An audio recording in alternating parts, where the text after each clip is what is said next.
Election इन्होंने 8 अक्टूबर को भी नहीं करवाना है, ये भी मैं बता दूं। 8 अक्टूबर ये इस चीज़ की इंतज़ार की गई है कि आरिफ अलवी बतौर सदर के 5 साल गुजार के घर चले जाएं, और उसके बाद जो है आपको भी पता है एक्टिंग सदर कौन बनेंगे। फिर ये इमरजेंसी लगाएंगे 234 235 की। फिर भी ये 8 अक्टूबर को कोई इरादा मुझे नहीं लगता इलेक्शन करवाने का, क्योंकि राना सनाउल्लाह का आपने सुन लिया है, या हम हैं या ये हैं। तो वो उनको नज़र आ रहा है राना सनाउल्लाह को कि आज अगर इलेक्शन होता है तो पॉलिटिकल कैपिटल जिस तरह डूबा हुआ है उनका, ये इलेक्शन में नहीं जाना चाहता। और आर्टिकल 5 में ताबेदारी रियासत की है सिर्फ, और वफादारी आइन की है। इसमें ना अदलिया है, इसमें ना हुकूमत है, इसमें ना न्यूट्रल्स हैं। ये हमने अजीब तमाशा बना लिया। हमने हुकूमत को रियासत के ऊपर बिठा दिया, हमने न्यूट्रल्स को अदालत रियासत के ऊपर बिठा दिए, और हमने जो है अपना अदलिया को भी रियासत के ऊपर बिठा दिया। ये मुलाजिम है, रियासत के गुलाम है, ये खादिम हैं, ये सारे इदारे जो है। भाई रियासत अवाम है, अवाम बेचारी कस्म पुरसी के आलम में है। अवाम का कोई पूछता है, कोई सुन रहा है? इक़्तिदार की कश्मकश में एक दूसरे के ऊपर जो है लगे हुए हैं, चढ़ दौड़ रहे हैं। पूछें ज़रा किस लिए, क्या है? खान साहब को भी चाहिए कि ठहराव पैदा करें। मैं मरियम का स्पोक्समैन नहीं हूँ, स्पोक्स पर्सन नहीं हूँ, लेकिन मैं समझता हूँ कि जो बातें वो कर रहे हैं, फ़ोटो दिखा रहे हैं। देखें, जजेस के बच्चों को भी नहीं छोड़ा है, उनकी बेटी को भी नहीं छोड़ा है, उनके बेटों को भी नहीं छोड़ा है। अरे बाबा, खुदा का रहम तर्स करें किसी पर। तो अब वो जज तो बेचारे बैठे हुए हैं उस हिसार में, वो जवाब भी नहीं दे सकते अपने आप को, क्योंकि पब्लिक फिगर नहीं है कि वो कंट्रोवर्सी में उलझें।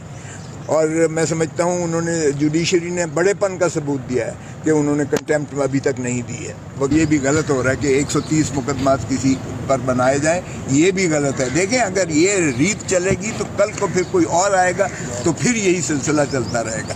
खुदारा पाकिस्तान को चलने दें, सियासत में ये तशद्दुद ना लाएं, सियासत में नफरतें ना लाएं, दुश्मनियों की हद तक ना आए।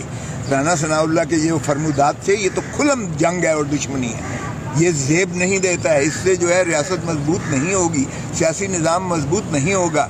तीसरी कुव्वत को फिर जो है एक हम क्या पुकार दे रहे हैं। बहुत ज़्यादा सुप्रीम कोर्ट से तवक्को है इस वक्त कि वो आइन को नाफिज करें, और ये एक ऐसा डिफाइनिंग मोमेंट है सुप्रीम कोर्ट के लिए भी कि जस्टिस मुनीर की जो है वो दफन होना चाहिए। जस्टिस मुनीर ने जो इस मुल्क की अदालती निज़ाम के साथ किया और जो मुल्क के साथ किया, अगर आज चीफ जस्टिस बंदयाल साहब अपना किरदार अदा करें तो तारीख़ में वो जो है रकम होंगे कि उन्होंने आइन को नाफिज किया, और जो हल्फ पासदारी का जो उन्होंने हल्फ लिया था आइन की पासदारी का, आइन को अपहोल्ड करने का, आइन की बालादस्ती का, जो आइन का तकाजा भी है, उसको अगर वो मुसल्लत करेंगे और सही माने में चीफ इलेक्शन कमीशन और इलेक्शन कमीशन के ख़िलाफ़ भी कार्रवाई करेंगे, तो मैं समझता हूँ कौम और मुल्क में बहुत ज़्यादा पजीराई होगी और वो तारीख़ में रकम होगी। हमने जो है इस आइन के मावरा कोई काम करना है, बल्कि हमेशा ये होता है सेंट्रल एग्जीक्यूटिव आइन के हम खालिक हैं,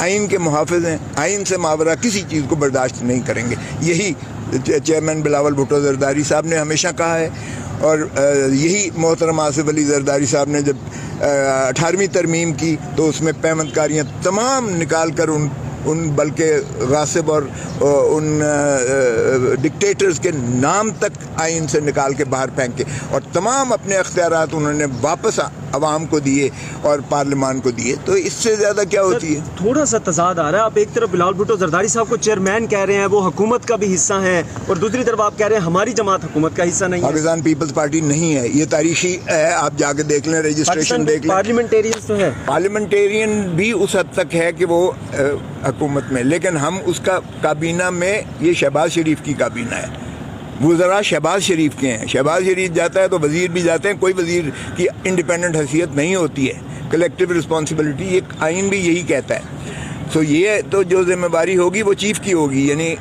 शहबाज शरीफ की होगी।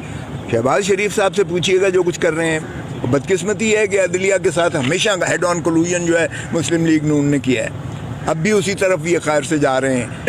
सुप्रीम कोर्ट की सेनेटर पोकर के साथ जो हुआ, और आपने देखा एतजाज हसन पे भी शोकॉज नोटिस जारी किया पीपल्स पार्टी ने, आप पर भी कोई दबाव है? आप बड़ा बोल्ड स्टांस लेते हैं। भाई मैं पीपल्स पार्टी हूँ, भुट्टो ने कहा था एक मैं पीपल्स पार्टी हूँ, एक आपके अंदर पीपल्स पार्टी। मैं इन सारों से जो है सीनियर हूँ, मैं स्टूडेंट लाइफ से पहले दिन से हूँ। जब भुट्टो साहब अभी रेलवे से जब ये इन्होंने खैरबाद कहा था और रेलवे से आए थे, मैंने सदर यूनिवर्सिटी लॉ कॉलेज से जमजम पर तकरीर करके हमने उनके हक में नारे मारे थे। और उस दिन से मेरी कोई इधर उधर कोई दुनिया का बंदा नहीं कह सकता मैंने किसी और तरफ देखा हो। मैं पीपल्स पार्टी हूँ, इसलिए मुझे किस लिए खौफ हो। देखें, मैं वो बात कर रहा हूँ जो पीपल्स पार्टी के हक में है, मैं वो बात कर रहा हूँ जो आइन और कानून को बालादस्ती को मुसल्लम करती है।